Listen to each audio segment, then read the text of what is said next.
Mabalaog asin maog mga aldaw sa saindo gabos mga tugang. Padagos, danay, daing patod na naninindugan kita para sa satuyang tataramon. Nagahawan asin nagtatabang, tanganing mapauswag, ang satuyang paggamit kan satuyang dila.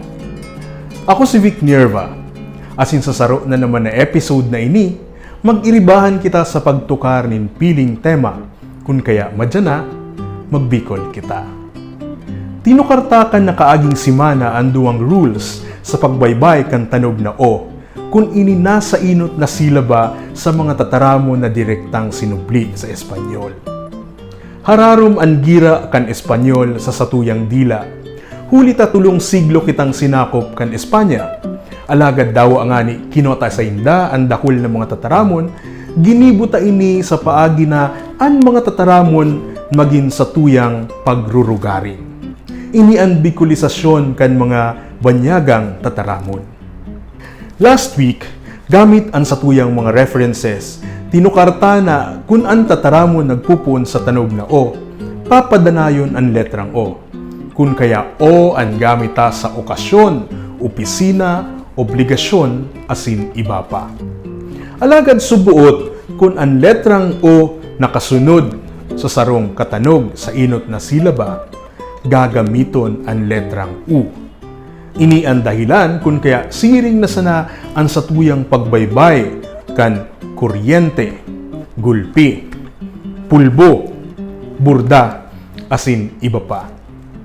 Sundan ta ini kan natatadang duwang rules. An inot, iyon na subuot kung nakasunod ang letrang O sa kambal katanog o double consonants, araw kan BL, BR, BR, GL, PL, PR, dangan TR sa inot na silaba, gagamito ng gad ang letrang O. Paano ini? Hilinguntaan mga halimbawa.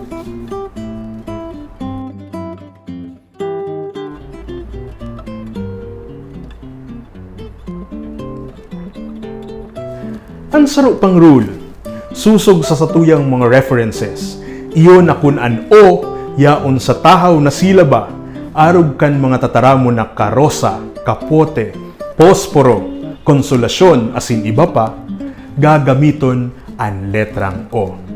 Uya ang mga halimbawa.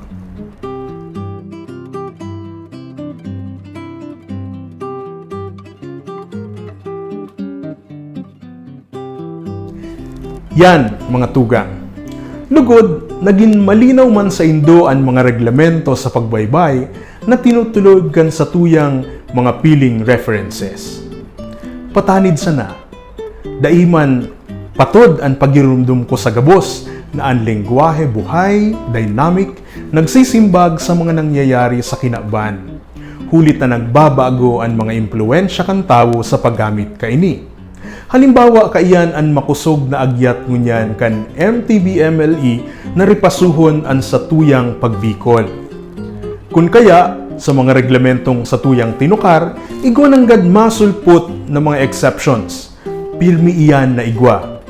Ang importante, puunan tananggad na pag-urulayan asin tawanin pagpapahalaga ang paggamita kan tataramon, urog na ang satuyang mga dilang bikol. Sa liwat, para sa mga hapot, suhestyon, rekomendasyon o anuman na komento, mag-email sana sa magbicolkita@gmail.com. Ako si Vic Nierva sa indong lingkod. Sa sarong simana, magbasa man kita nin obrang panliteratura sa Bicol, asin urog pang palakbangon, pararumon ang satuyang paggamit kan namumutantang tataramon. Madyana, magbikol kita.